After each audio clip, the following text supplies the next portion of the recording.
Good afternoon. So I'm going to use my time today to talk about really two different themes.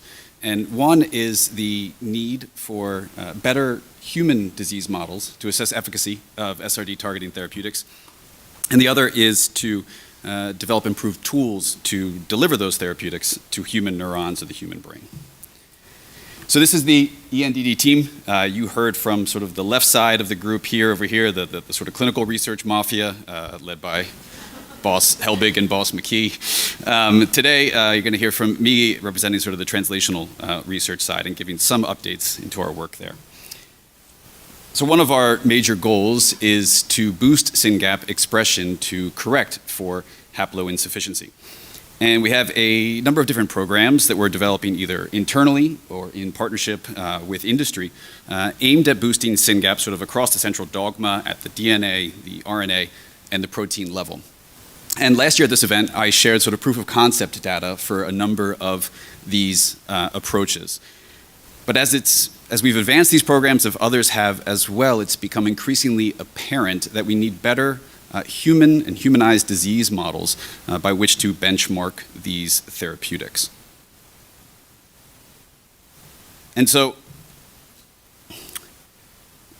we have excellent, a number of excellent, actually, mouse models of SYNGAP1 disorder. But for a number of gene-targeted therapies, such as utilizing CRISPR tools or antisense oligonucleotides, they cannot be advanced in these models alone, as often the elements they target in the human gene are not conserved in the mouse. Additionally, I think there's quite a bit of emerging evidence that suggests that the regulation of Syngap at the human synapse may differ in meaningful ways than the regulation at the mouse synapse. And so I think we also need to test these therapeutics for functional rescue in a fully human system. And so to this end, I'm going to talk about two model systems that we've started to develop to help address this, which is the Syngap humanized mouse and human iPSC-derived neurons. So on the humanized mouse front, to generate this, we have replaced the entire endogenous Syngap mouse genomic locus with the human genomic sequence. So this is a large insertion, about 34 kb. It includes all the upstream and downstream regulatory regions as well as intronic regions to really enable broad therapeutic testing across the gene. And following the successful humanization of that mouse, we crossed it to the sort of now classical heterozygous mouse model to generate a humanized haploinsufficiency model. So a single human allele and a mutated or inactive allele, which I think is really an ideal model for testing functional rescue of clinical candidates in vivo. Brandon Brown in the Davidson lab has done some nice behavioral characterization of this mouse model. And indeed, they see that it recapitulates the hyperactivity that's been seen in other Syngap heterozygous models. These mice show frequent stereotyped behaviors. They have a nice learning and memory deficit, as epitomized on the Barnes maze here. And they also develop what appears to be an age-dependent motor dysfunction as assayed through this horizontal ladder assay. The group has also implanted these mice with these custom 12-lead EEGs to map the electrical activity across distinct brain regions. And we see, I think quite promisingly, that the mice frequently exhibit these spike wave discharges. They appear to be a bit more apparent at night. And then talking to this point of sort of beyond seizure EEG biomarkers, the mice also show a very nice elevation in the EEG power spectrum, particularly in the sort of the delta and the theta regions, so indicative of slowing. And the reason I think this is quite cool is we also see somewhat similar features on the EEG from patients with Syngap seen clinically. So for example, in particular brain regions, you see this same elevation in delta or theta power in the patients relative to neurotypical controls. We see this consistently reduced alpha theta ratio across distinct brain regions, as Ian highlighted earlier today. And when examining the clinical annotations for these patients, we see that the majority of Syngapians do exhibit spike wave discharges at some point during their clinical EEG history. So I think this makes for a potentially nice, sort of translatable, potentially clinically meaningful biomarker that translates from this humanized mouse to the human patient cohort. And just as a proof of concept study, we have also shown that if you can isolate primary neurons from this mouse model, that we can upregulate SYNGAP protein, SYNGAP mRNA and protein expression using an antisense oligonucleotide approach that we previously published, which targets sort of a non-productive alternative splicing event on SYNGAP1. So for example, down here you see this fairly robust dose-dependent upregulation of SYNGAP1 expression or restoration in the haploinsufficient model with this ASO that corrects alternative splicing. We've also done some morphological characterization of primary neuronal cultures from this model. One phenotype that we observe consistently is this increased sort of dendritic arborization or projection density over time in culture. And this may be due to sort of a loss of pruning of unneeded connections in the absence of wild type levels of SYNGAP1. We also see some electrophysiological deficits in these neurons, but I'll focus on those more in just a moment. Okay, so that's the human SYNGAP gene in an otherwise mouse synapse. Again, I think we also need nice disease models of sort of a fully human synaptic context. And so for this, we've generated a suite of iPSC-derived neuronal models, and that includes this allelic series, where we have engineered in a number of different patient-specific variants into a common isogenic control line. And you can see both these missense and truncating variants that we've engineered so far listed here. So at the mRNA level, these truncating variants, in this case nonsense variants, do lead to a reduction in the total SYNGAP mRNA. This would be consistent with nonsense-mediated decay of the mutant transcript, which is escaped by the missense variant, as you might anticipate. But importantly, with all three variants, you see this consistent about 50% reduction in protein expression, consistent with a protein instability, a haploinsufficiency mechanism as the common disease driver across these different variants. So we can differentiate these iPSCs into neurons using a modified dual SMAD protocol, and then we plate these neurons on these multi-electrode array plates, which are sort of like an EEG in a dish. And we've identified now a couple of interesting phenotypes that we have observed across multiple different patient genotypes and across multiple different neuronal differentiations in these SYNGAP lines, which you can see here.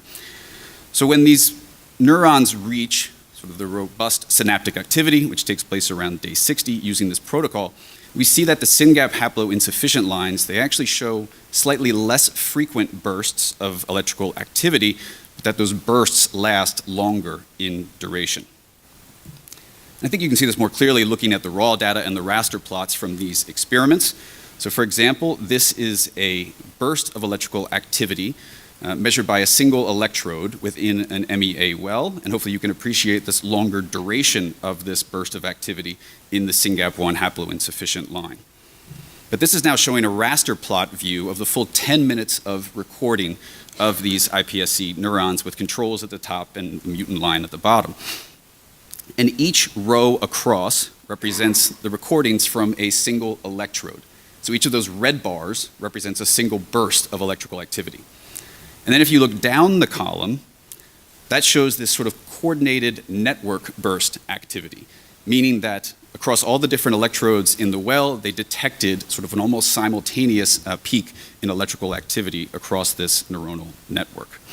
And if you look at the SYNGAP mutant line, you can appreciate that these bursts of sort of network-wide electrical activity, they occur slightly less frequently, but they last a longer duration, right? The thickness of the blue bars is longer. But actually what I find most interesting is if you look at sort of the variability of burst behavior within a network coordinated event. So when you look at this control population, you see that each of the red bars within that blue bar has a very sort of stereotyped, a very, very consistent duration and pattern, where when you look in the SYNGAP mutant lines, you see this considerable heterogeneity or variability of activity within this coordinated network event. That's something we've seen now across multiple different SYNGAP haploinsufficiency models. We would love to see it replicated by other folks, and we think it could be sort of an indicator of epileptiform activity in a higher scaled organism. Okay, so I want to switch gears for the last few minutes from sort of disease modeling to delivery of therapeutics. And I want to tackle sort of two key challenges with delivery. One is how do we fit genetic tools, such as CRISPR tools, into something that we can deliver to the brain, like an adeno-associated virus. And then one, how is it that we achieve efficient, broad brain distribution of whatever that genetic cargo may be? So in terms of fitting CRISPR tools into deliverable vectors, Liz Heller's group at ENDD has shown very nicely that if they directly inject a CRISPR activation machinery into the brain of a SYNGAP haploinsufficient mouse model, that they can activate SYNGAP expression and restore SYNGAP protein expression in this haploinsufficient mouse. But the CRISPR tool used in this is sort of the classic dead SP-Cas9 with it fused to a transcriptional activator called VPR. And this alone is about 4 kilobases in length. And so with appropriate regulatory elements, this is not going to fit in an AAV to deliver to the brain. So Nate in our group has been working on sort of miniaturizing this system using newer engineered Cas proteins, miniaturized Cas proteins, miniaturized and mammalian transcriptional activators that actually can quite easily fit, along with a number of regulatory elements, within a single AAV. These constructs are also less immunogenic than these full-length Cas bacterial and viral proteins, which could be an advantage for moving them into humans.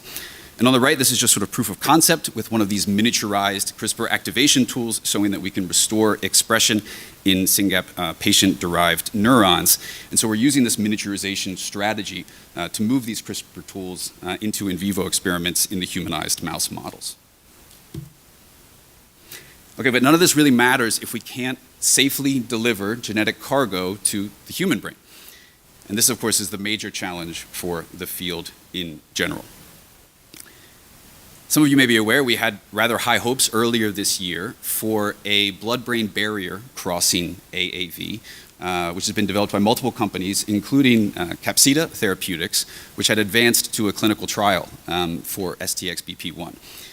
And if you're aware of that, you're probably also very aware that in that trial, tragically, the first patient dosed died shortly after administration of that AAV. So this was devastating for so many different reasons, as you can imagine. But while we sort of wait to learn more lessons from that tragic event, of course, we sort of soldier on, move forward. And one of the orthogonal strategies that our group has been pursuing is direct injection of adeno-associated viruses into the brain using these peptide-modified AAVs that are enhanced for neuronal tropism. And so these are being developed by Bev Davidson and her group, and they have shown a number of advantages in preclinical studies that I find intriguing, although of course a lot of work has to be done. One, they can efficiently transduce both primate and human neurons. This is data from non-human primate cortex. And here on the right, you are seeing we see very efficient transduction of human neurons at similar doses that clearly outperform sort of the field standard AAV. Another advantage of these BLD capsids, as we refer to them, is that they can transduce both murine and human neurons robustly. And so you could potentially use the same AAV candidate for your preclinical studies as you advance to a clinical application. So this is, for example, showing transduction within the mouse cortex in vivo, and this is doing a head-to-head with sort of the gold standard AAV for mouse neuronal transduction in vitro, where you can see at very low doses we can get very robust expression even within 48 hours, which is very robust for an AAV-mediated gene delivery. And Brandon Brown will talk more about these efforts and how they're related to SYNGAP1 in his poster and presentation later. But here I think this is a compelling piece of data showing that using this approach, he can restore SYNGAP1 protein expression in a heterozygous mouse model. But what I think is important here is that this is using AAV at about a dose 5 to 50-fold lower than would be used typically. And so we hope that this combination of sort of enhanced neuronal human neuronal transduction, direct injection and compartmentalization to the brain, and being able to use lower doses of AAV could help to circumvent some of the major challenges that have limited AAV gene therapy to date. Okay, so just some conclusions and sort of forward-thinking comments. I think that these SYNGAP humanized haploinsufficiency mouse model is a useful system. I hope you all will use it to advance your therapeutic pipelines. I know some groups that have taken advantage of that to date. We might hear a bit about that in the Camp 4 talk later. So please use this model. I think that there is still a real unmet need for robust treatment-sensitive phenotypes in human neuronal models of SYNGAP-related disorder, both in 2D but also in three-dimensional platforms such as organoid models. There's really limited data to this end in the field so far, and our MEA experiments are just an initial foray into this space. We have been able to miniaturize a CRISPR activation tool that can be delivered by a single AAV to restore SYNGAP expression. But of course, the major hurdle that we can't ignore and we should be hammering on all the time is that the safe delivery of genetic cargo to the brain is the massive hurdle, not just for SRD therapeutics, but for the field in general. And I think we need a number of orthogonal shots on goal to try to overcome this key barrier. This is the team. I need to thank in particular Bev Davidson, Liz Heller, and Brandon, and folks who contributed to the data here. Thank our supporters, I see here, including the artist formerly known as SRF. I promise that'll be the last time I use that if you let me come back. And thank you for your attention.